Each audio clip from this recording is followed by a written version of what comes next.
한국의 모든 것을 따라하려던 중국에서 대참사가 발생했습니다. 중국의 모든 건축물들은 시한폭탄이에요. 연이은 붕괴 소식에 지금 중국 시민들이 공포에 떨고 있습니다. 12년 연속 세계 1위 인천공항, 세계가 극찬하는 한국 지하철, 시속 300km를 자랑하는 KTX. 작은 나라 기술쯤이야 순식간에 제낄 수 있다. 하지만 중국은 껍데기만 훔쳤습니다. 중국이 베끼지 못한 한국의 그것은 무엇이었을까요? 왜 똑같이 만들었는데 대참사가 났을까요? 지금부터 14억 인구가 매일 생존 게임을 하는 중국의 충격적 실상을 공개합니다. 안녕하세요. 저는 티베트 라사에서 태어난 도시공학 엔지니어 텐진 도르제입니다. 제가 처음 베이징으로 발령받았을 때를 잊을 수 없어요. 해발 3650m의 고향을 떠나 거대한 콘크리트 정글로 들어가는 것은 마치 다른 행성으로 가는 것 같았습니다. 출발 전날 포탈라궁이 보이는 집 마당에서 어머니가 전통 카타 스카프를 제 목에 걸어주셨어요. 이것이 너를 지켜줄 거다. 하얀 실크천은 티베트인의 축복과 보호를 상징하죠. 저는 그것을 가방 깊숙이 넣었습니다.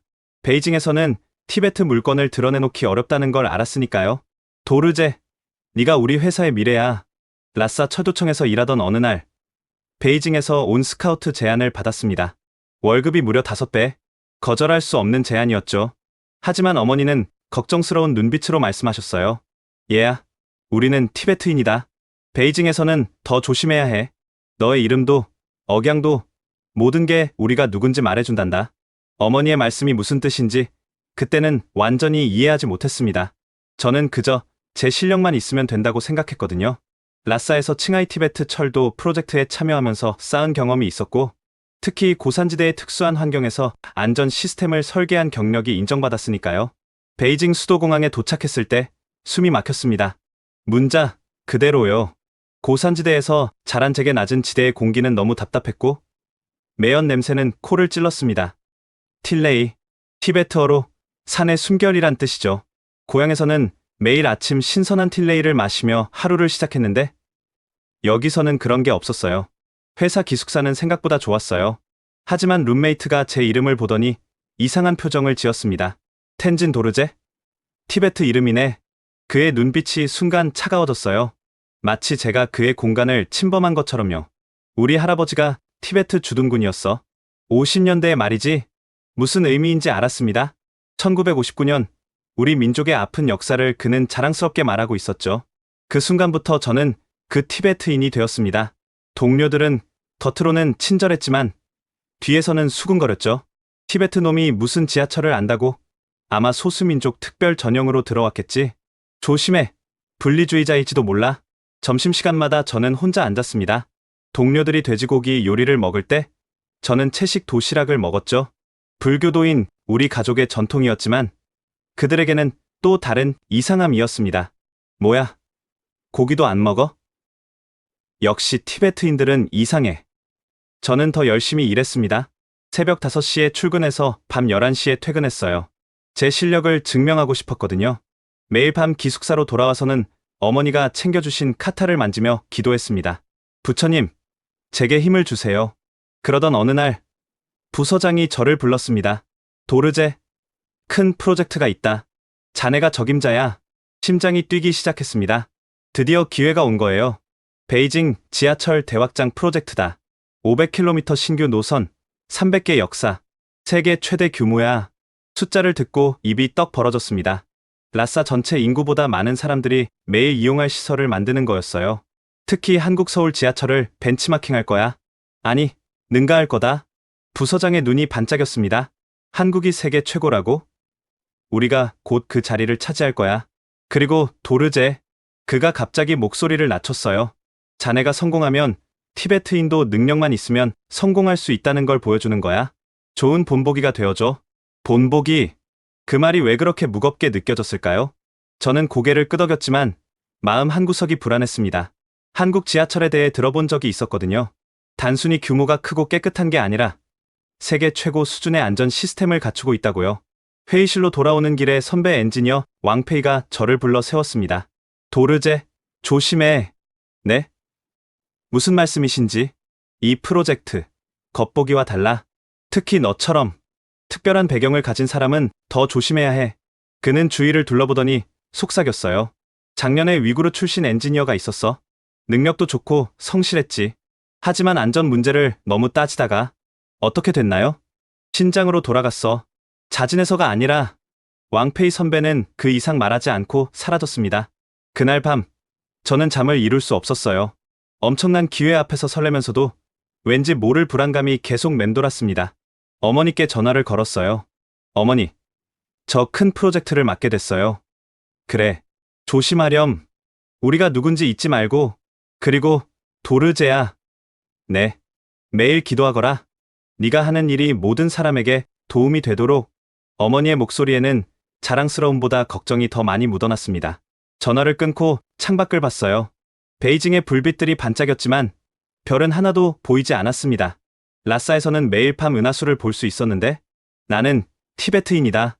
거울을 보며 스스로에게 말했어요. 베이징이 아무리 제 정체성을 지우려 해도 저는 잊지 않을 거라고. 다음 날 프로젝트 팀 명단이 발표됐습니다. 그런데 이상했어요. 분명 이런 대규모 프로젝트라면 안전 전문가들이 대거 포함되어야 하는데 명단에는 거의 없었습니다. 제가 아는 최고의 안전 전문가 장리민도, 환기 시스템 전문가 류샤오밍도 빠져 있었어요. 점심시간에 조심스럽게 물어봤습니다. 장리민 선배는 왜 안 들어오시나요? 지하철 안전 분야 최고 전문가신데. 동료가 주위를 둘러보더니 작은 목소리로 말했습니다. 위에서 싫어한대. 너무 깐깐해서. 그리고 장리민은 천안문 때 학생 편을 들었대. 그런 사람은 빅 프로젝트에 못 껴. 순간 등골이 서늘해졌습니다. 이 프로젝트가 단순한 건설 사업이 아니라 정치적 프로젝트라는 걸 깨달은 거죠. 그날 밤 기숙사에서 카타를 꺼내 이마에 대고 기도했습니다. 관세음보살님, 제가 옳은 일을 할 수 있게 도와주세요. 그 순간 왕페이 선배의 경고가 떠올랐습니다. 이 프로젝트에는 뭔가 숨겨진 게 있었어요. 하지만 저는 아직 그게 얼마나 위험한 일인지 몰랐습니다. 그리고 티에트인이라는 제 정체성이 얼마나 큰 표적이 될지도요. 프로젝트 킥오프 미팅이 열린 날, 저는 압도당했습니다. 거대한 회의장에 수백 명의 엔지니어들이 모였고 앞쪽 스크린에는 베이징의 미래 지하철 노선도가 거미줄처럼 펼쳐져 있었어요. 동지들, 우리는 역사를 만들 것입니다. 프로젝트 총책임자 류젠코가 연단에 올랐습니다. 그는 정치국 위원회 사위로 기술보다는 정치적 배경으로 자리를 차지한 사람이었죠. 5년 안에 베이징 지하철은 총 연장 1000km를 돌파할 것입니다. 서울, 도쿄. 그들은 우리의 상대가 되지 않습니다. 박수가 터져 나왔지만 저는 불안했어요. 서울 지하철이 지금의 수준에 도달하기까지 40년이 걸렸는데 우리는 5년 만에 그 이상을 하겠다고? 특히 우리는 한국의 스크린도어 시스템을 도입할 겁니다. 아니, 개선할 겁니다. 더 크고, 더 화려하게. 또 박수가 터졌지만 저는 손을 들었습니다. 안전검증 기간은 얼마나 잡고 계신가요? 순간 회의장이 조용해졌습니다. 류젠고의 표정이 굳어졌죠. 그런 건 나중에 생각해도 됩니다. 지금은 속도가 중요해요. 하지만 지하철은 수백만 명의 생명이. 텐진 도르제 엔지니어, 그가 제 이름을 부르는 순간 저는 실수했다는 걸 깨달았습니다. 티베트에서는 그렇게 느리게 일하나요? 여기는 베이징입니다. 중국의 속도를 배우세요. 웃음소리가 터져 나왔고 저는 얼굴이 화끈거렸습니다. 미팅이 끝난 후 한 여성 엔지니어가 다가왔어요. 용기 있네요. 저는 장웨이란입니다. 그녀는 구조 설계 담당이었는데 베이징 토박이임에도 불구하고 저를 차별하지 않는 몇 안 되는 사람이었어요. 사실 당신 말이 맞아요. 하지만 여기서는 그런 말 하면 안 돼요. 왜요?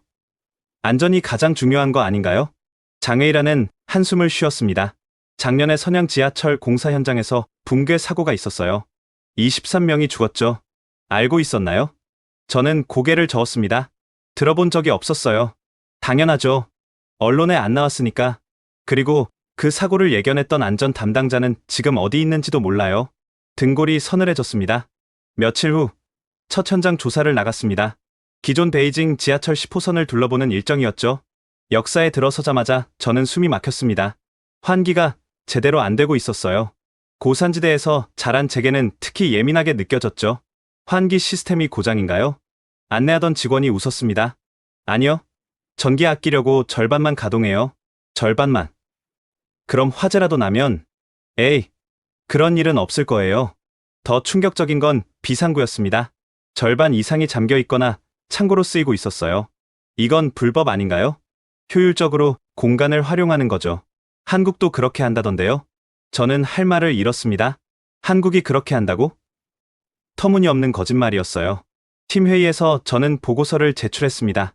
현재 베이징 지하철의 안전 상태는 심각합니다. 새 노선을 만들기 전에 기존 시설부터. 도르제, 류젠거가 소리쳤습니다. 당신은 왜 자꾸 부정적인 얘기만 하나요?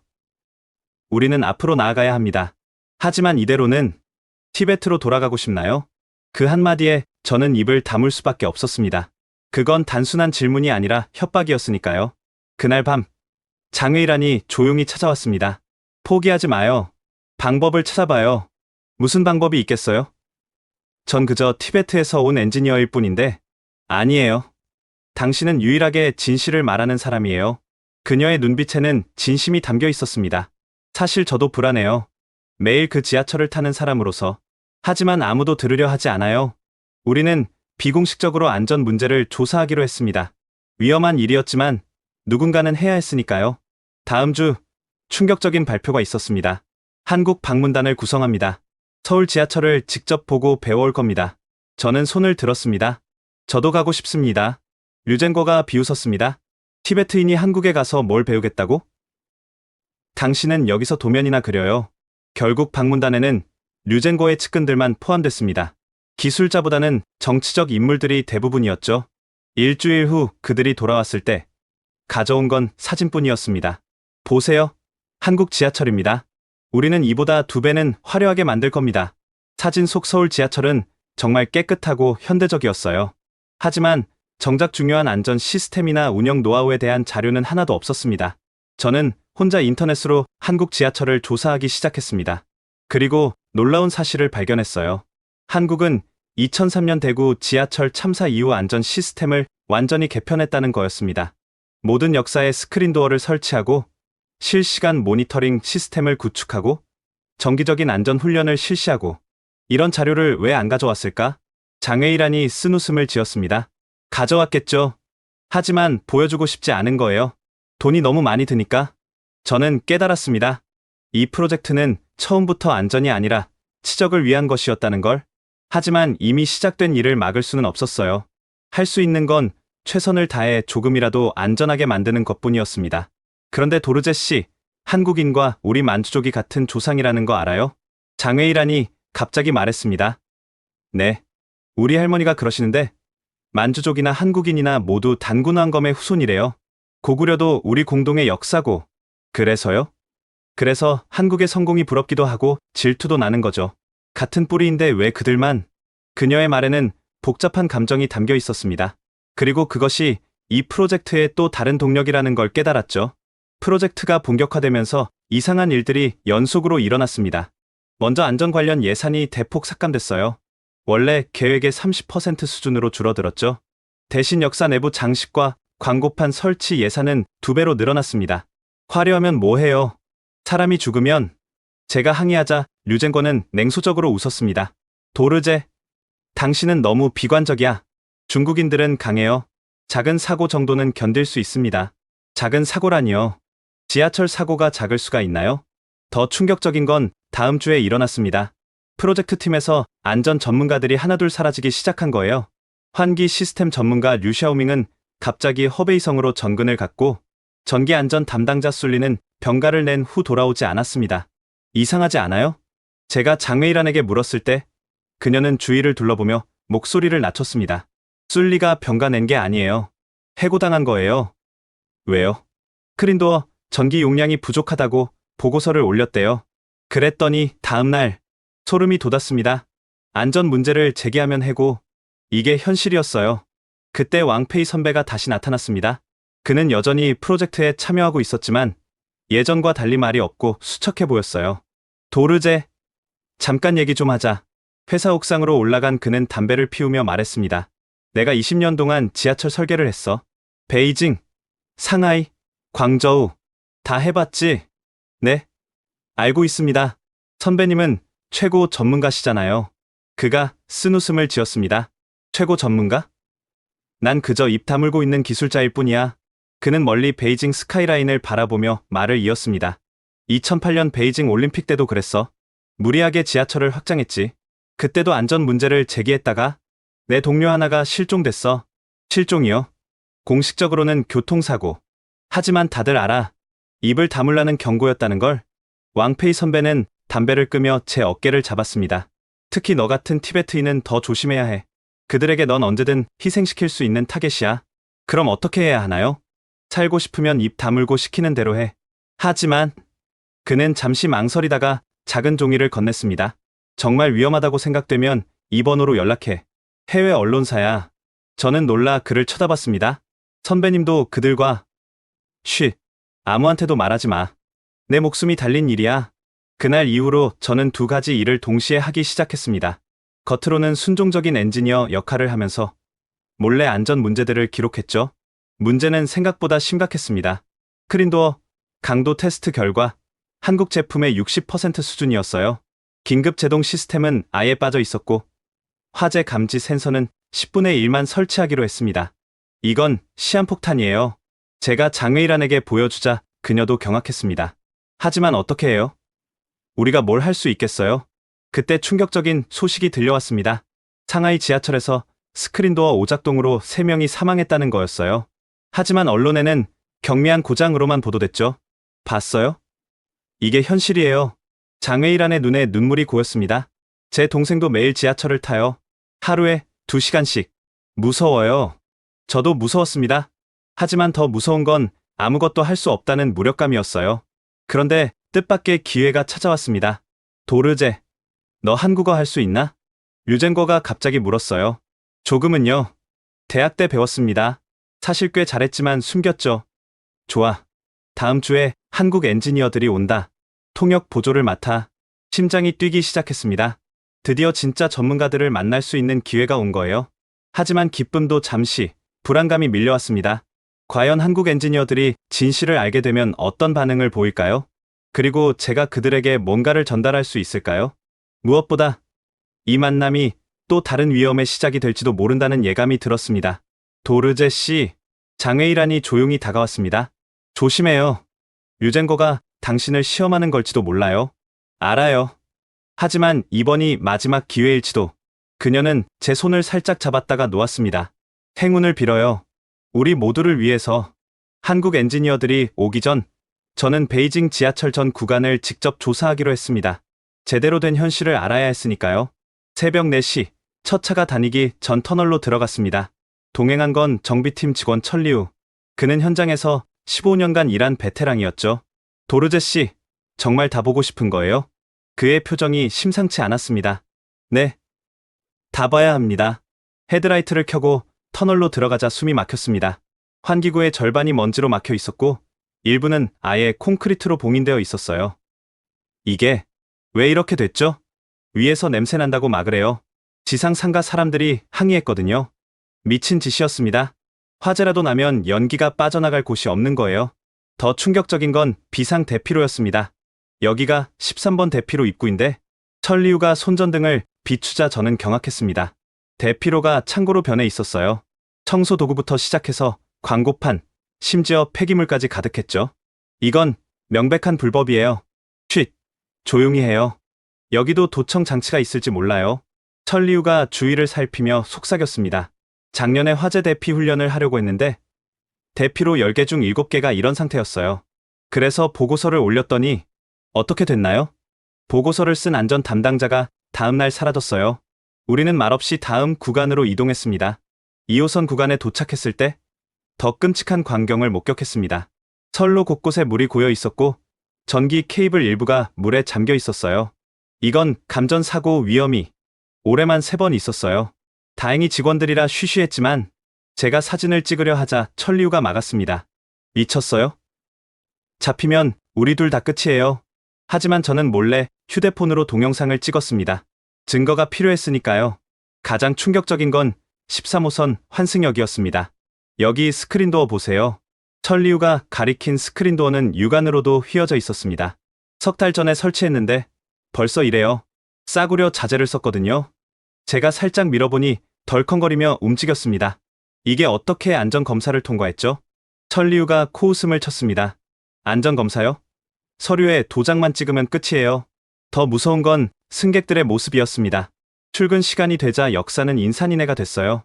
사람들은 스크린도어가 완전히 닫히기도 전에 뛰어들었고 경고음이 울려도 아무도 신경 쓰지 않았습니다. 한 젊은 여성이 가방이 문에 끼었는데도 그냥 잡아당기며 탔어요. 위험해요. 가방을 빼세요. 제가 소리쳤지만 그녀는 오히려 짜증을 냈습니다. 늦었단 말이에요. 신경 쓰지 마세요. 바로 그때 스크린도어에서 이상한 소리가 났습니다. 드드득 하는 마찰음과 함께 문이 제대로 닫히지 않았어요. 또 고장이네. 영무원이 한숨을 쉬며 다가왔습니다. 그는 무전기로 보고하는 대신 그냥 발로 문을 찼어요. 이렇게 하면 안 돼요. 그럼 어쩌라고요? 하루에도 수십 번씩 이러는데 열차가 출발하고 난 뒤 저는 영무원과 대화를 나눴습니다. 스크린도어 고장이 자주 있나요? 자주요? 매일이죠. 하지만 보고하면 우리만 혼나요. 정비 불량이라고. 그럼 언제 고치나요? 안 고쳐요. 완전히 망가질 때까지 그냥 둬요. 충격적이었습니다.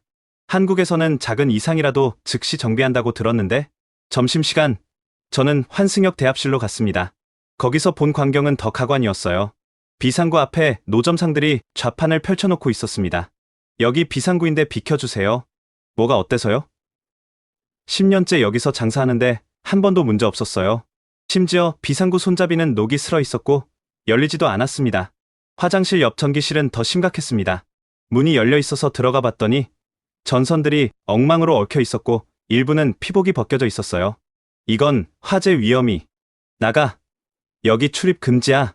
갑자기 나타난 보안 요원이 소리쳤습니다. 저는 엔지니어입니다.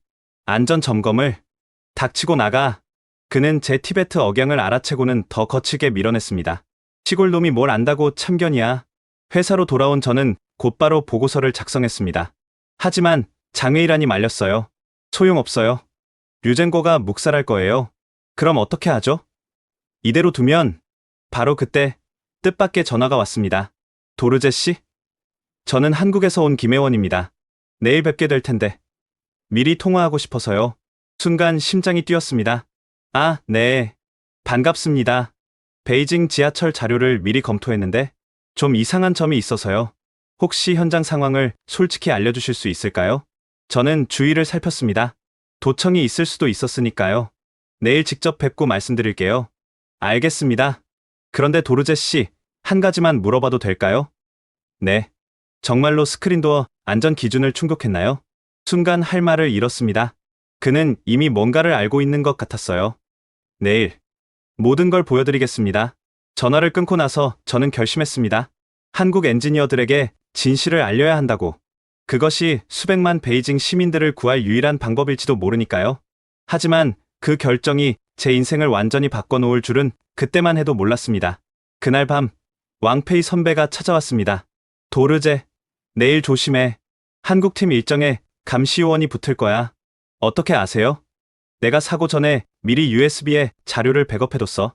혹시 내게 무슨 일이 생기면. 그는 작은 봉투를 건넸습니다. 이걸 믿을 만한 사람에게 전해줘. 모든 증거가 들어있어. 불길한 예감이 들었지만 저는 봉투를 받았습니다. 선배님, 조심하세요. 이미 늦었어. 하지만 너라도. 그의 눈에는 결연함이 담겨 있었습니다. 다음 날 아침, 베이징 서우두 공항에 한국 엔지니어 팀이 도착했습니다. 김혜원 수석 엔지니어를 비롯해 5명의 전문가들. 그들의 첫인상은 제 예상과 달랐어요. 화려한 양복 대신 실용적인 작업복을 입고 있었고 거만한 태도 대신 겸손한 미소를 띠고 있었죠. 안녕하세요. 텐진 도르제 씨, 김혜원입니다. 악수를 나누는 순간 그의 손에서 굳은 살이 느껴졌습니다. 현장을 아는 진짜 엔지니어였어요. 공항에서 호텔로 가는 길, 류젠거는 자랑을 늘어놓기 바빴습니다. 우리는 5년 안에 서울을 능가할 겁니다. 규모도, 기술도. 하지만 김혜원은 조용히 창밖을 보고 있었어요. 그의 시선이 멈춘 곳은 도로 위 교통 체증이었습니다. 지하철이 더 필요하겠네요. 맞습니다. 그래서 우리가 대규모 확장을. 아니요. 제 말은 안전한 지하철이 필요하다는 뜻입니다. 순간 차 안이 조용해졌습니다. 첫 일정은 베이징 지하철 통제센터 방문이었어요. 류젠거는 최신 설비를 자랑했지만 한국팀은 다른 것에 주목했습니다. 비상대응 매뉴얼을 볼 수 있을까요? 김혜원의 팀원이 물었어요. 그런 건 나중에 보여드리죠. 화재 발생 시 대피 시뮬레이션 자료는요. 그것도 나중에. 한국팀의 표정이 점점 심각해졌습니다. 오후에는 현장 시찰이 있었어요. 10호선 구어마오역, 베이징에서 가장 현대적이라는 역이었죠. 스크린도어 앞에서 김혜원이 멈춰섰습니다. 그는 장갑을 끼고 문을 자세히 살폈어요. 도르제 씨, 이거 보이시나요? 그가 가리킨 곳에는 미세한 균열이 있었습니다. 금속 피로 현상이네요. 얼마나 됐죠? 6개월입니다. 6개월? 그는 놀란 눈으로 저를 봤습니다. 서울에서는 10년 된 스크린도어도 이런 균열이 없는데 유젠거가 끼어들었습니다. 중국 제품이라 더 저렴합니다. 경제적이죠? 경제적이라. 김혜원이 쓴웃음을 지었어요. 2003년 대구 지하철 참사 아시나요? 갑자기 분위기가 무거워졌습니다. 192명이 죽었습니다. 그 이후 한국은 모든 걸 바꿨어요. 돈이 문제가 아니라는 걸 깨달았으니까요. 그는 스크린도어를 다시 한번 살피며 말했습니다. 한 사람의 생명을 돈으로 계산할 수 있습니까? 류젠거는 불편한 기색을 보였지만 저는 가슴이 뜨거워졌어요. 드디어 제 생각을 이해하는 사람을 만난 거였죠. 저녁 식사 때 저는 김혜원 옆자리에 앉을 기회를 얻었습니다. 도르제 씨는 티베트 출신이시라고요? 네. 라싸에서 왔습니다. 고산 철도 전문가시겠네요. 그런 분이 왜 베이징 지하철에? 저는 잠시 망설이다가 솔직히 말했습니다. 누군가는 안전을 지켜야 한다고 생각했습니다. 그가 제 눈을 똑바로 봤어요. 하지만 힘드시죠? 그 한마디에 눈물이 날 뻔했습니다. 처음으로 제 마음을 알아주는 사람을 만난 거예요. 김 선생님, 한국은 어떻게 안전 문화를 만들었나요? 그는 잠시 생각하더니 휴대폰을 꺼냈습니다. 이걸 보세요. 화면에는 서울 지하철 안전훈련 영상이 있었어요. 직원들뿐만 아니라 일반 시민들도 참여하고 있었죠. 매달 합니다. 귀찮아하는 사람도 있지만 다들 왜 필요한지 알아요. 시민들이 자발적으로 참여하나요? 대구 참사 이후로는 그래요. 그때 깨달았거든요. 시설만으로는 안 된다는 걸. 그는 목소리를 낮추며 제게 물었습니다. 오늘 본 것 중에 정말 위험한 게 있었나요? 저는 주위를 살피고 작은 목소리로 답했습니다. 너무 많아서 어디서부터 말해야 할지. 내일 자유 시간이 있을 텐데. 진짜 현장을 보여주실 수 있나요? 심장이 뛰었습니다. 위험한 제안이었지만 알겠습니다. 다음날 새벽 저는 김혜원과 그의 팀원 2명을 몰래 만났습니다. 여기가 진짜 베이징 지하철입니다. 1호선 구간, 가장 오래되고 문제가 많은 곳으로 안내했어요. 그들이 본 것은 충격 그 자체였습니다. 이게 비상구라고요? 쓰레기로 가득 찬 비상구를 보며 팀원 하나가 말을 잃었어요. 전선이 물에 잠겨 있네요. 환기구가 막혀 있어요. 스크린도어 센서가 작동을 안 하는데? 김혜원은 모든 걸 사진과 동영상으로 기록했습니다. 도르제 씨, 이런 상태로 운행하면 대형 사고는 시간 문제예요. 알고 있습니다. 하지만 아무도 듣지 않아요. 그때 한 팀원이 물었습니다. 한국 기술을 도입한다고 하지 않았나요? 저는 씁쓸하게 웃었습니다. 겉모습만요. 스크린도어도 모양만 비슷하게 만들었죠. 김혜원이 한숨을 쉬었습니다. 우리가 기술 이전할 때 가장 강조한 게 안전 시스템인데 그런 건 빼고 만들었어요. 비싸다고요. 돌아오는 길에 김혜원이 제게 말했습니다. 도르제 씨, 제가 도울 수 있는 게 있을까요? 어떻게요? 공식 보고서에 이 내용을 넣겠습니다. 물론 압력이 있겠지만 위험하실 텐데 한국도 많은 희생 뒤에 배웠습니다. 다른 나라가 같은 실수를 반복하는 걸 보고만 있을 수 없어요. 그의 말에 희망이 생겼습니다. 하지만 동시에 불안했어요. 과연 그의 보고서가 뭔가를 바꿀 수 있을까요? 그날 오후 공식 회의가 있었습니다. 김혜원은 침착하게 기술적 조언을 했지만 핵심은 분명했어요. 안전 시스템 없는 스크린도어는 흉기입니다. 비상대피로 확보는 선택이 아닌 필수입니다. 정기적인 안전 훈련 없이는 어떤 시스템도 무용지물입니다. 류젠거의 얼굴이 점점 붉어졌지만 반박할 수 없었어요. 모든 지적이 정확했으니까요. 회의가 끝나고 김혜원이 제게 다가왔습니다. 도르제 씨, 이 자료를 드릴게요. 그것은 한국 지하철 안전 매뉴얼 전체였습니다. 한글과 영어, 중국어로 번역된 완전한 자료였죠. 이걸 왜 제게? 당신이 유일하게 이걸 제대로 사용할 사람 같아서요. 마지막 날, 공항에서 작별 인사를 나눴습니다. 김혜원은 제 손을 꽉 잡으며 말했습니다. 포기하지 마세요. 언젠가는 바뀔 겁니다. 하지만 언제까지? 대구 참사 때 한국도 그랬어요. 비극이 있기 전에는 아무도 안 들었죠.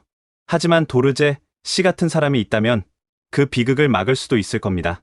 그는 명함을 건네며 덧붙였습니다. 어려운 일이 있으면 연락하세요. 같은 엔지니어로서 돕겠습니다. 한국팀이 떠나고 저는 그들이 남긴 자료를 보며 결심했습니다. 할 수 있는 모든 것을 다 해보기로. 설령 그것이 제 미래를 위험에 빠뜨리더라도 말이죠. 하지만 제가 몰랐던 것은 진짜 위험은 이제부터 시작이라는 거였습니다. 그런데 김 선생님, 떠나기 전에 제가 물었습니다.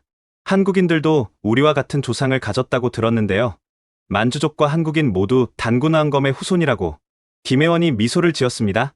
그래서 더 안타까워요. 같은 뿌리에서 나왔는데 왜 이렇게 다른 길을 가는지. 하지만 그래서 더 도와야죠. 형제니까요. 그의 말이 가슴에 남았습니다. 같은 뿌리, 다른 길. 하지만 언젠가는 다시 만날 수 있을 거라는 희망도 함께요. 한국팀이 떠난 뒤 회사 분위기가 완전히 바뀌었습니다. 도르제, 내 사무실로 와. 류젠거의 목소리에는 분노가 가득했어요. 네가 한국 놈들에게 뭘 보여줬어? 저는 단지 닥쳐. 네가 몰래 그들을 데리고 다닌 거 다 알아. CCTV에 찍혔던 모양입니다. 티베트 놈이 감히 나를 배신해? 그는 책상을 내리쳤습니다. 너 같은 놈 때문에 우리 프로젝트가 욕을 먹잖아. 하지만 안전 문제는 사실. 안전? 그딴 게 뭐가 중요해? 중요한 건 속도야. 5년 안에 완성해야 한다고. 그때 문이 열리고 낯선 사람들이 들어왔습니다. 당 간부들이었어요. 텐진 도르제, 당신은 국가 기밀을 유출한 혐의를 받고 있습니다. 기밀이요? 전단지 안전 문제를. 한국에 우리의 약점을 노출시켰소.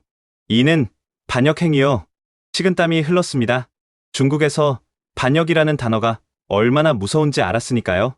일주일 내에 보고서를 제출하시오. 한국팀과 무슨 얘기를 했는지 모두. 그들이 나간 뒤 류젠거가 비웃었습니다. 봤지? 이게 네가 자초한 일이야. 사무실을 나오자 장외일환이 기다리고 있었어요. 들었어요. 정말 위험해요. 어떡하죠? 일단 피하세요. 그리고 그녀는 주위를 살피며 속삭였습니다. 프로젝트가 완전히 바뀐대요. 한국 것 베끼기로 했다면서요. 그게 무슨... 다음날 전체 회의에서 충격적인 발표가 있었습니다. 한국 방문 결과 우리도 할 수 있다는 확신을 얻었습니다. 류젠거가 자신만만하게 말했어요. 한국 스크린도어와 똑같이 만들 겁니다. 아니, 더 크고 화려하게. 하지만 다음 말이 문제였습니다. 단, 불필요한 안전장치는 빼고 제작 비용을 50% 줄일 겁니다. 저는 손을 들었습니다. 그럼 안전성은? 도르제, 넌 이제 발언권이 없어. 대신 다른 엔지니어가 물었습니다. 센서나 비상정지 장치를 빼면 위험하지 않나요? 한국도 처음엔 그런 거 없었어. 나중에 추가하면 돼. 거짓말이었습니다. 한국은 처음부터 안전을 최우선으로 했죠. 회의 후 설계팀에서 연락이 왔습니다. 도르제 씨, 새 설계도 좀 봐주세요. 설계도를 보고 경악했습니다. 스크린도어 두께는 한국 규격의 60%, 안전 센서는 10개에서 2개로 축소, 비상정지 버튼은 삭제, 틈새 안전장치도 삭제. 이건 자살행위예요. 위에서 결정한 거예요. 우리가 뭘... 더 충격적인 건 시공업체 선정이었습니다. 낙찰자는 화롱건설. 화롱건설은 류젠거의 처남이 운영하는 회사였어요. 건설 경험도 없는 곳이었죠. 밤늦게 왕페이 선배가 찾아왔습니다. 도르제, 큰일이야. 무슨 일이신데요? 화롱건설이 하청을 또 하청 주고 있어. 최종 시공사는 농촌 인부들을 쓰는 영세업체야. 그럼 품질 관리가 불가능하지. 그리고 그는 서류를 보여줬습니다. 스크린도어 유리도 안전유리가 아니라 일반 유리래. 미치겠었습니다. 일반 유리가 깨지면 날카로운 파편이. 이걸 막아야 해요. 어떻게? 네가 지금 무슨 처지인지 알아? 맞았습니다. 저는 이미 감시받는 몸이었어요. 하지만 포기할 수 없었습니다. 몰래 김혜원에게 이메일을 보냈어요. 김 선생님, 상황이 더 나빠졌습니다. 그들이 한국 기술을 흉내만 내고 있어요. 안전장치는 다 빼고. 답장은 빨리 왔습니다. 도르제 씨, 우리도 압력을 받고 있습니다. 공식적으로는 도울 수 없지만 여기 국제안전기준 자료를 보냅니다. 이걸로라도 설득해보세요. 하지만 그 자료를 쓸 기회는 없었습니다. 다음날 제 사무실이 텅 비어 있었어요. 도르제 씨? 인사팀에서 기다려요. 청천벽력 같은 통보를 받았습니다. 당신은 프로젝트에서 제외됐습니다. 그리고 시안 지사로 정근입니다. 시안이요? 그건 좌천. 내일까지 짐 싸세요. 돌아서는데 장외일환이 울고 있었어요. 이제 누가 안전을 지키죠? 장 선생님이라도. 저도 경고받았어요. 한 번만 더 문제 제기하면 해고한대요.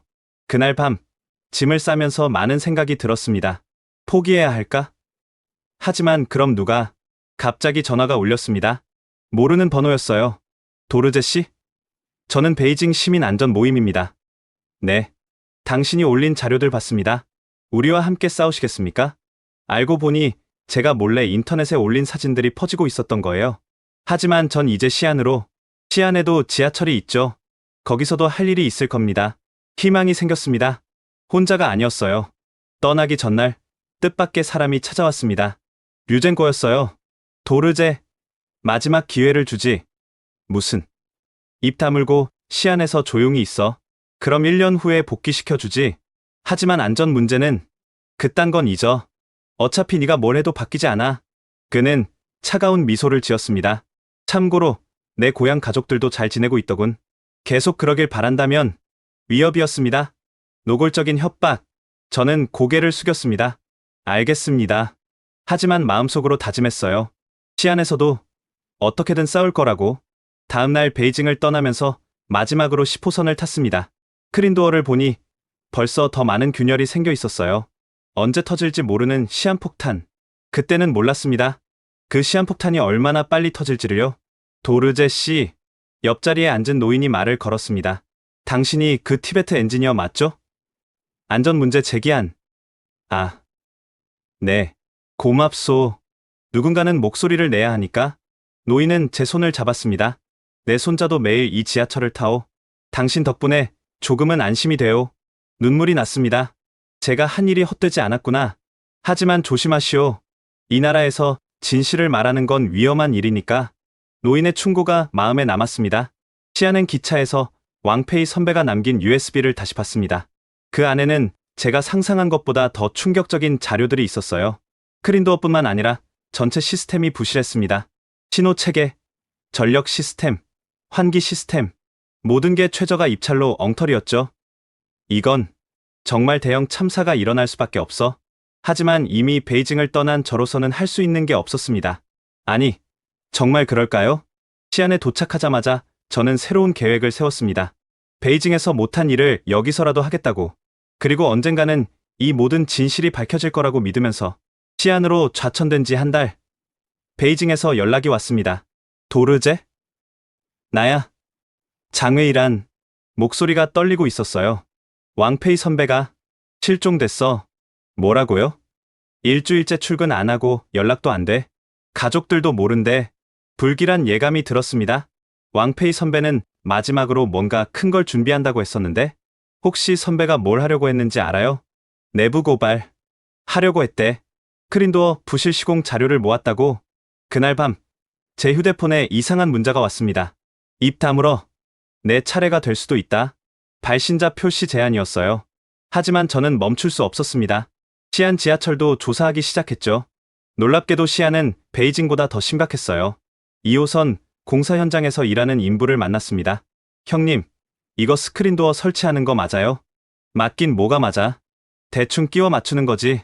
그는 담배를 피우며 푸념했어요. 나사도 절반만 채우래. 어차피 겉으로 안 보인다고. 그럼 위험하지 않아요? 나야 돈 받고 일하는 사람이고 위에서 시키는 대로 하는 거지. 증거를 수집하던 중 뜻밖의 연락을 받았습니다. 도르제 씨? 저는 왕페이의 동료입니다. 선배가 남긴 게 있어요. 비밀 장소에서 만난 그는 USB를 건넸어요. 선배가 만약을 대비해서 믿을 만한 사람에게 전하래요. USB에는 충격적인 자료들이 가득했습니다.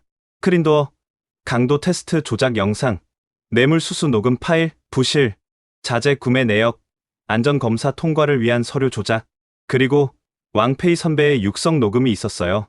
누군가 이걸 듣고 있다면 내게 무슨 일이 생긴 거겠지. 하지만 포기하지 마. 진실은 반드시 밝혀져야 해. 특히 도르제, 네가 듣고 있다면 넌 할 수 있어. 포기하지 마. 눈물이 났습니다. 그날 밤 저는 결심했어요. 이 자료를 세상에 알리기로. 하지만 어떻게? 언론은 통제되어 있고 SNS도 검열당하고. 그때 김혜원의 명함이 떠올랐습니다.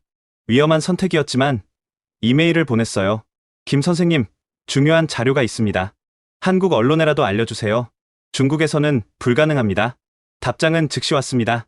받았습니다. 국제안전기구에 전달하겠습니다. 도르제 씨, 조심하세요. 며칠 후 해외 언론에 기사가 났습니다. 중국 지하철 스크린도어 안전기준 미달 충격. 하지만 중국 내에서는 철저히 차단됐죠. 그런데 예상치 못한 일이 일어났어요. 베이징 시민들 사이에서 자료가 암암리에 퍼지기 시작한 거예요. 이거 봤어? 스크린도어가 얼마나 위험한지. 진짜야? 그럼 우리 매일 타는 지하철이 시민들의 불안이 커지자 정부도 무시할 수 없게 됐습니다. 하지만 그들의 대응은 예상 밖이었어요. 가짜 뉴스 유포자를 엄단하겠다. 저는 즉시 도피 생활을 시작했습니다. 호텔을 옮겨 다니며 공중전화로만 연락하고 그러던 중 장외일환에게서 급한 연락이 왔어요. 도르제, 큰일이야. 내일 스크린도어 시연회를 한대. 시연회요? 류젠코가 안전하다는 걸 보여주려고 직접 스크린도어에 기대서 안전성을 증명한다고 불안한 예감이 들었습니다. 어느 역에서요? 10호선 구어마오역. 바로 우리가 처음 문제 발견한 그곳. 그곳은 가장 부실한 곳 중 하나였어요. 막아야 해요. 어떻게? 우리가 뭘 할 수 있겠어? 하지만 저는 가만히 있을 수 없었습니다. 위험을 무릅쓰고 베이징으로 향했어요. 시연회 당일 아침, 구어마오 역은 기자들로 가득했습니다. 보시다시피 우리 스크린도어는 완벽합니다. 류젠거가 자신만만하게 스크린도어를 두드렸어요. 서구 언론의 가짜 뉴스에 속지 마십시오. 바로 그때였습니다. 드드드. 이상한 소리가 나기 시작했어요. 스크린도어가 미세하게 흔들리고 있었습니다. 뭐야? 류젠거가 당황하는 순간. 위험해요. 모두 뒤로. 제가 소리쳤지만 늦었습니다. 쾅. 스크린도어 하나가 갑자기 경첩에서 빠지며 쓰러졌어요. 류젠거는 간신히 피했지만 한 기자가 다쳤습니다. 현장은 아수라장이 됐죠. 도르제, 네가 여기 왜? 경비원들이 절 붙잡으려 했지만 기자들이 먼저 마이크를 들이댔어요. 방금 뭐라고 외치셨나요? 위험을 알고 계셨나요? 저는 카메라를 보며 말했습니다. 저는 이 프로젝트의 엔지니어였습니다. 스크린도어는 기준 미달입니다. 안전장치가 다 빠져 있어요. 체포해. 경찰이 왔지만 이미 제 인터뷰는 생중계되고 있었어요. 해외 언론이었기에 가능한 일이었죠.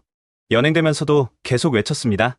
시민 여러분, 지하철이 위험합니다. 정부는 진실을 숨기고 있어요. 그 영상은 순식간에 전 세계로 퍼졌습니다. 중국 엔지니어, 목숨 걸고 폭로, 티베트 출신 기술자의 용기. 하지만 저는 감옥에 갇혔죠. 그리고 며칠 후 더 큰 비극이 기다리고 있었습니다. 감옥에서도 소식은 들려왔어요. 도르제, 너 때문에 난리야. 간수가 말했습니다. 시민들이 지하철 타기를 거부한대. 내가 한 말 때문에 일부나마 효과가 있었구나. 하지만 정부는 여전히 고집을 부렸죠. 일시적인 공황일 뿐이다. 곧 정상화될 것이다. 하지만 시민들의 불안은 계속됐고 외국인들은 베이징 지하철을 피하기 시작했습니다. 그리고 운명의 날이 다가오고 있었습니다. 감옥에 갇힌 지 2달. 변호사를 통해 밖에 소식을 들었습니다. 도르제 씨, 당신 덕분에 작은 변화가 있었어요. 정말요? 시민들이 항의하니까 일부 구간 재검토한대요. 하지만 변호사의 표정이 어두워졌어요. 신규 노선 개통은 예정대로 한답니다. 국가 위신이 걸렸다고 미치겠었습니다. 그 부실한 스크린도어로 개통을 한다니. 김혜원 씨가 편지를 보냈어요. 편지를 읽으며 눈물이 났습니다. 도르제 씨, 당신의 용기에 감동했습니다. 한국 언론도 크게 보도했어요. 포기하지 마세요. 진실은 힘이 있습니다. 하지만 중국 정부는 요지부동이었죠. 개통식 일주일 전 뜻밖의 면회객이 왔습니다. 류젠거였어요. 만족하나? 영웅 놀이 한 결과가 이거야. 사람들의 생명이. 닥쳐. 너 때문에 내 체면이 말이 아니야. 그는 담배를 피우며 비웃었어요. 그래도 개통식은 한다. 화려하게. 성대하게. 위험하다고 했잖아요. 걱정 마. 개통식 날은 VVIP들만 탈 거야. 일반인은 다음 날부터. 소름이 돋았습니다. 위험을 알면서도. 그리고 너는 곧 티베트로 추방될 거야.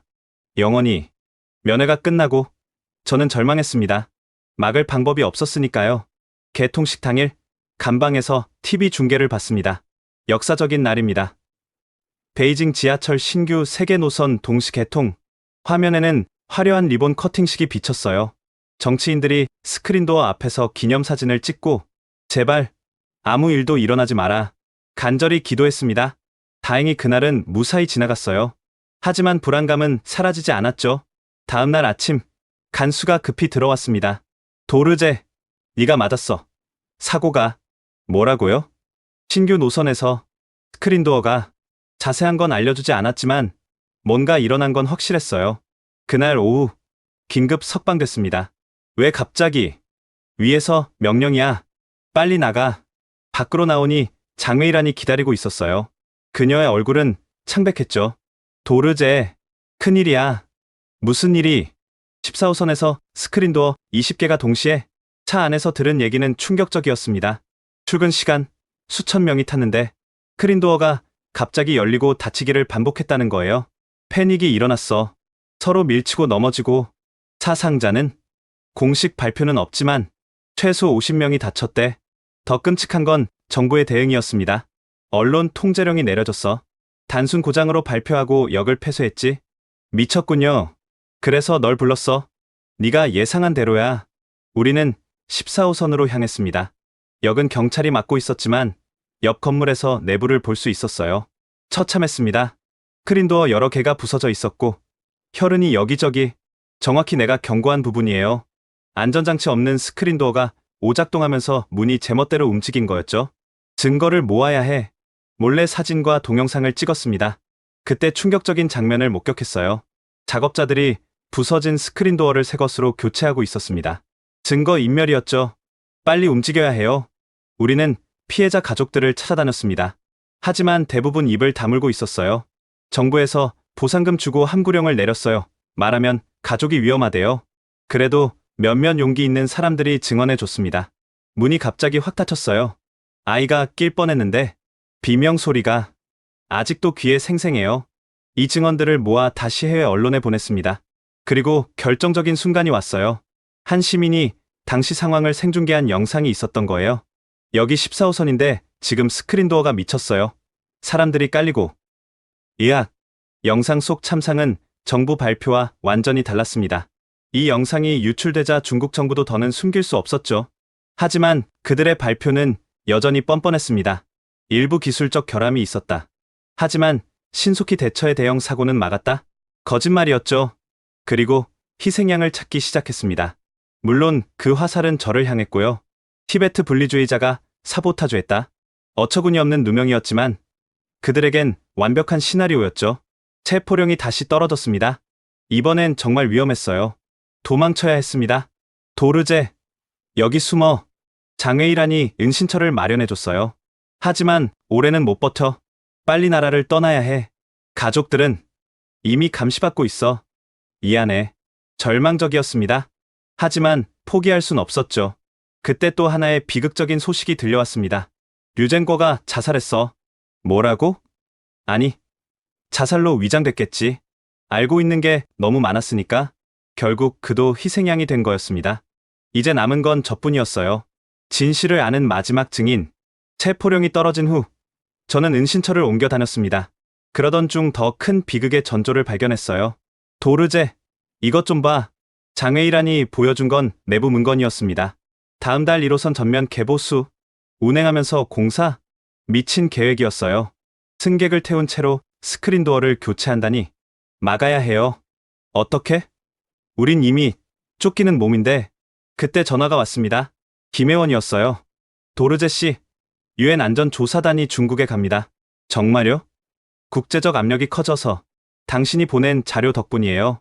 희망이 생겼습니다. 하지만 중국 정부가 보여주고 싶은 것만 보여줄 거예요. 그럼 조사단이 진짜를 볼 수 있게 도와주세요. 위험한 부탁이었지만 마지막 기회였죠. 조사단이 도착하기 일주일 전 정부는 대대적인 정비를 시작했습니다. 문제가 심각한 역들을 임시 폐쇄하고 스크린도어를 급히 교체하고. 하지만 저는 알고 있었어요. 그들이 숨길 수 없는 곳들을. 운명의 날 2023년 7월 15일 저는 큰 결심을 했습니다. 직접 나서서 조사단을 진짜 현장으로 안내하기로. 도르제, 너무 위험해. 장웨이란이 말렸지만 저는 결심했어요. 이번이 마지막 기회예요. 아침 10시 조사단이 베이징역에 도착했습니다. 정부 관계자들이 둘러싸고 있었죠. 저는 청소부로 변장하고 접근했습니다. 조사단장에게 몰래 쪽지를 전달했어요. 진실을 보려면 2호선 자양역으로. 그곳은 가장 문제가 심각한 곳이었죠. 1시간 후 놀랍게도 조사단이 일정을 바꿨습니다. 2호선도 보고 싶습니다. 정부 관계자들이 당황했어요. 그곳은 준비가 즉시 가고 싶습니다. 자양역에 도착했을 때 저는 이미 대기하고 있었습니다. 출근 시간이라 역은 10,000원이었죠. 그때였습니다. 끼익. 스크린도어에서 이상한 소리가 났어요. 문이 닫히다가 멈추고 다시 열리고. 뭐야? 또 고장이야? 승객들이 불평했지만 계속 탔습니다. 익숙해진 거죠. 위험해. 바로 그 순간 쾅! 스크린도어 하나가 갑자기 트랙으로 떨어졌습니다. 비명이 터져 나왔어요. 으아! 한 승객이 균형을 잃고 선로로. 안 돼. 제가 뛰어들어 간신히 그를 끌어올렸습니다. 하지만 더 큰 문제가 시작됐어요. 패닉에 빠진 승객들이 출구로 몰려가면서 압사 위험이. 비상구를 열어요. 하지만 비상구는 잠겨 있었습니다. 젠장. 열쇠가 어디? 역무원들도 우왕좌왕했어요. 조사단이 모든 걸 목격했습니다. 그들의 표정은 경악 그 자체였죠. 이게 정상 운영 상태입니까? 정부 관계자는 변명하기 바빴어요. 예외적인 상황입니다. 평소에는 쾅! 또 다른 스크린도어들이 흔들렸습니다. 도미노처럼 연쇄 고장이 시작된 거예요. 전원 차단. 당장 전원을 차단해. 제가 소리쳤어요. 하지만 아무도 못 들었습니다. 아니, 들어도 방법을 몰랐죠. 매뉴얼이 없었으니까. 결국 최악의 순간이 왔습니다. 으아! 한 어린이가 닫히는 문에 끼었어요. 센서가 없어서 문은 계속 닫히려 했고. 문을 풀어. 사람들이 필사적으로 문을 열려 했지만 그때 장외일환이 비상 도끼를 들고 왔습니다. 비켜요. 유리를 깨고 아이를 구했지만 아이는 이미 의식을 잃은 상태였어요. 그 순간 저는 모든 걸 포기했습니다. 신분을 숨기는 것도, 도망치는 것도. 저는 이 시스템을 설계한 엔지니어입니다. 조사단 앞에서 외쳤어요. 이 모든 걸 예견했습니다. 하지만 정부는 묵살했어요. 경찰이 저를 체포하려 했지만 조사단이 막았습니다. 이 사람은 중요한 증인입니다. 카메라가 돌아갔고 전 세계가 지켜봤죠. 그때 정전이 됐습니다. 캄캄한 어둠 속에서 더 큰 비명이. 비상등마저 작동하지 않았어요. 예산 절감으로 설치하지 않았으니까. 스마트폰 불빛에 의존해 대피하는 사람들. 그 와중에 또 사고가. 30분 만에 전기가 들어왔을 때 역은 아수라장이었습니다. 부상자가 속출했고 실신한 사람들이 여기저기. 조사단장이 제게 다가왔습니다. 당신이 텐진 도르제 씨군요. 보고서 잘 봤습니다. 이제 믿으시나요? 그는 고개를 끄덕였어요. 이건 시스템의 완전한 실패입니다. 즉각 조치가 필요해요. 하지만 중국 정부는 여전히 버텼습니다. 단순 정전 사고다. 티베트 테러리스트의 소행이다. 그들은 끝까지 인정하지 않으려 했죠. 하지만 이미 늦었습니다. 전 세계가 목격한 참사였으니까요. 그리고 이건 시작에 불과했습니다. 더 큰 비극이 기다리고 있었으니까요. 그날 밤 저는 다시 체포됐습니다. 하지만 이번엔 달랐어요. 국제사회가 지켜보고 있었으니까요. 도르제 씨를 석방하라. UN 조사단의 강력한 항의가 있었고 한국 정부도 외교적 압력을 가했습니다. 중국 정부는 궁지에 몰렸죠. 그리고 결국 도르제, 넌 추방이다. 다시는 중국 땅을 밟지 마라. 추방. 그것이 그들이 내린 결론이었습니다. 하지만 저는 미소 지었어요. 살아서 나갈 수 있다는 것만으로도 기적이었으니까요. 그리고 이제 밖에서 더 많은 일을 할 수 있을 거라는 희망도 있었고요. 조사단 앞에서 벌어진 참사 이후 중국 정부는 더 이상 숨길 수 없었습니다. 하지만 그들의 선택은 인정이 아닌 은폐였죠. 도르제, 당장 따라와. 공안이 절 연행하려 했지만 조사단이 막았습니다. 그는 우리의 보호하에 있습니다. 이건 내정 간섭이요. 인명사고의 핵심 증인을 보호하는 겁니다. 그 틈을 타 저는 가방에 있던 USB를 조사단장에게 건넸어요. 여기 모든 증거가 있습니다. 설계 결함, 뇌물, 은폐 시도까지. 조사단장의 눈빛이 변했습니다. 즉시 검토하겠습니다. 하지만 밤이 되자 상황이 급변했어요. 도르제 씨, 당신을 안전한 곳으로 옮겨야 합니다. 조사단 직원이 급히 찾아왔죠. 무슨 일이? 중국 정부가 내일 아침 당신을 테러리스트로 발표할 겁니다. 체포 영장도 준비됐고요. 심장이 쿵쿵 뛰었습니다. 가족들은 이미 라싸의 가족들도 감시받고 있어요. 그때 장웨이란에게서 전화가 왔습니다. 도르제, 류젠거가 자살했어. 뭐라고? 아니, 자살로 위장된. 진실을 아는 사람들이 하나둘 사라지고 있어. 소름이 돋았습니다. 류젠거도 결국 희생양이 된 거죠. 너도 조심해. 나도 숨을 거야. 그리고 그녀의 목소리가 떨렸어요. 고마웠어. 함께 싸워줘서. 그것이 마지막 통화였습니다. 새벽 3시, 조사단의 도움으로 은신처를 옮겼어요. 그곳에서 저는 마지막 보고서를 작성했습니다. 진실의 무게라는 제목으로. 진실의 무게. 저는 티베트 출신 엔지니어 텐진 도르제입니다. 2년 전, 저는 꿈을 안고 베이징에 왔습니다. 세계 최고의 지하철을 만들겠다는 꿈. 하지만 마주한 현실은 악몽이었습니다. 안전보다 속도를, 품질보다 체면을, 생명보다 지적을. 그들은 한국의 겉모습만 베꼈습니다. 화려한 스크린도어, 현대적인 역사. 하지만 정작 중요한 건 빼먹었죠. 안전 철학, 생명 존중, 시민의식. 왜 한국이 성공했는지 이해하지 못했습니다. 대구 참사의 교훈을 통해 얻은 깨달음. 그것이 진짜 힘이었는데, 우리 만주족과 한국인은 같은 뿌리에서 나왔습니다. 단군왕검의 후손이고 고구려의 역사를 공유하죠. 하지만 왜 이렇게 다른 길을 가게 됐을까요? 한국은 실패에서 배웠고 우리는 실패를 숨겼습니다. 한국은 생명을 우선했고 우리는 체면을 우선했습니다. 저는 경고했습니다. 이대로는 대형 참사가 일어난다. 하지만 돌아온 건 무시와 탄압뿐. 티베트인이 뭘 안다고. 중국을 욕보이려는 음모다. 동료들이 하나둘 사라졌습니다. 왕페이 선배, 진실을 말하다 실종. 류샤오밍, 안전 문제 제기하다 해고. 그리고 수많은 이름 없는 영웅들. 하지만 진실은 숨길 수 없었습니다. 오늘 전 세계가 목격했습니다. 스크린도어가 무너지고 아이가 끼이고 사람들이 쓰러지는 모습을. 이것이 우리가 만든 세계 최고의 민낯입니다. 저는 이제 추방당합니다. 테러리스트라는 누명을 쓰고. 하지만 후회는 없습니다. 단 한 명이라도 살릴 수 있다면, 단 하나의 사고라도 막을 수 있다면 이 모든 고통이 같이 있으니까요. 중국이여, 부디 깨달으십시오. 진정한 발전은 건물의 높이가 아니라 그 안에 사는 사람의 안전에 있다는 것을, 기술의 가치는 속도가 아니라 그것을 쓰는 사람의 생명에 있다는 것을. 제가 사랑하는 고향 티베트에는 이런 말이 있습니다. 산은 거짓말하지 않는다. 진실도 그렇습니다. 아무리 숨기려 해도 결국 드러나죠. 이 글을 읽는 모든 분들께 부탁드립니다. 침묵하지 마십시오. 안전은 우리 모두의 권리입니다. 포기하지 마십시오. 한 사람의 목소리가 세상을 바꿀 수 있습니다. 그리고 기억해 주십시오. 여기 진실을 위해 싸운 사람들이 있었다는 것을. 2023년 7월 16일 텐진 도르제. 보고서를 마치고 조사단에 전달했습니다. 이걸로 뭔가 바뀔까요? 조사단장이 제 어깨를 잡았어요. 반드시 바뀔 겁니다. 당신 같은 사람이 있는 한. 다음날 국제사회가 움직였습니다. 중국 지하철 즉각 운행 중단 권고, 안전점검 완료까지 전면 재검토 필요. 하지만 중국 정부는 여전히 버텼죠. 서방의 음모다. 우리는 우리의 길을 간다. 그리고 저를 공식 수배자로 지정했습니다. 티베트 분리주의 테러리스트 텐진 도르제. 웃기는 일이었어요. 사람을 구하려 했다고 테러리스트라니? 김혜원이 긴급 연락을 해왔습니다. 도르제 씨, 한국으로 오세요. 망명을 도와드릴게요. 하지만 가족도 함께 모시겠습니다. 인도, 경유로. 눈물이 났습니다. 처음 만났을 때부터 저를 이해해준 그였기에. 탈출 전날 밤, 마지막으로 베이징 야경을 봤습니다. 불과 2년 전, 희망을 안고 왔던 이 도시. 이제는 악몽의 도시가 되어버렸죠.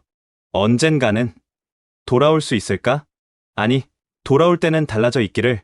안전이 최우선인 도시로. 새벽, 조사단 차량에 몸을 싣고 공항으로 향했습니다. 중국을 떠나면서 창밖을 봤어요. 여전히 많은 사람들이 지하철로 향하고 있었죠. 그들이 무사하기를 간절히 기도했습니다. 그리고 다짐했어요. 어디에 있든 계속 싸울 거라고. 안전한 세상을 위해, 진실을 위해. 그것이 엔지니어의 사명이니까요.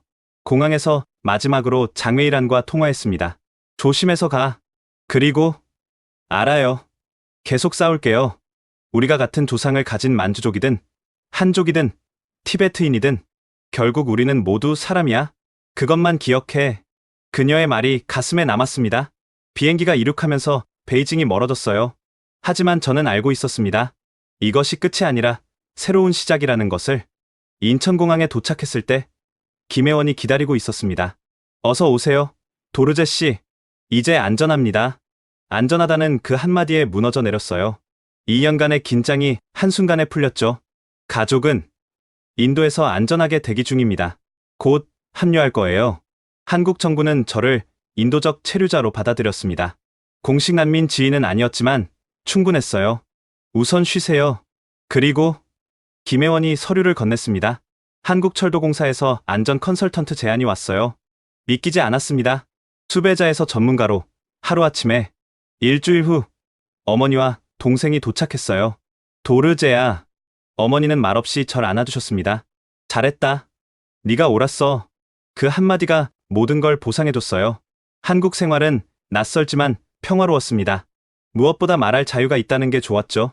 첫 출근 날 한국철도공사 안전팀에서 환영해줬어요. 중국의 경험을 공유해주세요. 우리도 배울 점이 있을 겁니다. 배울 점이라니, 실패에서도 배운다는 자세가 인상적이었죠. 첫 프로젝트는 해외 사례 분석이었습니다. 제 경험을 바탕으로 한 안전 매뉴얼 개선이었죠. 도르제 씨가 지적한 맹점들, 우리도 재점검이 필요합니다. 그들은 실패를 두려워하지 않았어요. 오히려 적극적으로 개선점을 찾았죠. 그러던 중 충격적인 소식이 들려왔습니다. 베이징 지하철 1호선 대형 참사. 제가 경고했던 그대로였어요. 300명 사상, 중국 역사상 최악의 지하철 사고. 가슴이 찢어졌습니다. 막을 수 있었는데. 김혜원이 위로했어요. 당신은 최선을 다했어요. 듣지 않은 건 그들의 선택이었죠. 사고 이후 국제사회의 압력이 거세졌습니다. 결국 중국도 굴복했어요. 전면적인 안전 점검과 시스템 개편을 약속했죠. 아이러니하게도 그들이 참고한 건 제가 남긴 보고서들이었습니다. 텐진 도르제의 경고를 무시한 데가. 해외 언론들은 그렇게 보도했죠. 6개월 후 뜻밖의 연락이 왔습니다. 도르제 씨? 장외일환이에요. 살아있었어요. 지금 홍콩에 있어요. 겨우 빠져나왔죠. 그녀도 진실을 증언하고 탈출한 거였습니다. 한국에 갈 수 있을까요? 물론이죠. 도와드릴게요. 한 명씩 진실을 아는 사람들이 모였습니다. 우리는 안전을 위한 엔지니어 모임을 만들었죠. 중국뿐 아니라 전 세계의 안전 문제를 감시하고 고발하는 NGO였습니다. 첫 번째 프로젝트는 백서 발간이었어요. 침묵의 대가 베이징 지하철 참사의 교훈. 전 세계 20개국 언어로 번역됐죠. 중국 정부는 여전히 저를 수배 중이었지만 이제는 두렵지 않았어요. 진실의 편에 선 사람들이 있었으니까요. 1년 후 믿기 힘든 일이 일어났습니다. 중국 내부 고발자가 보낸 이메일이었어요. 당신이 옳았습니다. 이제 우리도 바뀌고 있어요. 당신의 이름을 공개적으로 말할 순 없지만 모두가 그 티베트 엔지니어를 기억합니다. 눈물이 났어요. 헛되지 않았구나. 그 모든 고통이. 현재 저는 서울에서 가족과 함께 살고 있습니다. 낮에는 안전 컨설턴트로, 밤에는 NGO 활동가로 바쁜 나날이죠. 가끔 고향 라싸가 그립습니다. 하지만 후회는 없어요. 여기서도 할 일이 있으니까요. 안전한 세상을 만드는 일. 그리고 언젠가는 돌아갈 겁니다. 더 나은 중국, 더 안전한 티베트로. 그때까지 여기서 배우고 준비하겠습니다.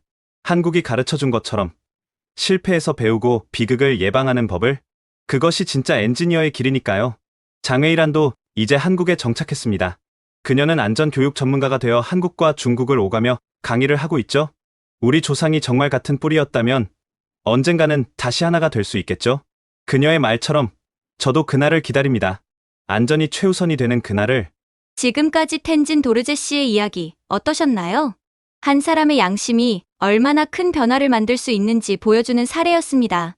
안전은 기술이 아니라 철학이며 발전은 속도가 아니라 생명을 존중하는 마음에서 시작된다는 교훈을 남겼죠. 여러분의 일터는 안전한가요? 주변에서 위험을 보고도 침묵하고 있지는 않나요? 작은 목소리가 큰 변화를 만듭니다. 이 이야기가 마음에 드셨다면 좋아요와 구독 부탁드립니다. 그리고 무엇보다 공유를 부탁드려요. 안전 불감증에 경종을 울리기 위해 이 이야기를 널리 알려주세요. 감사합니다. 지금까지 코리아 원더풀이었습니다. 감사합니다.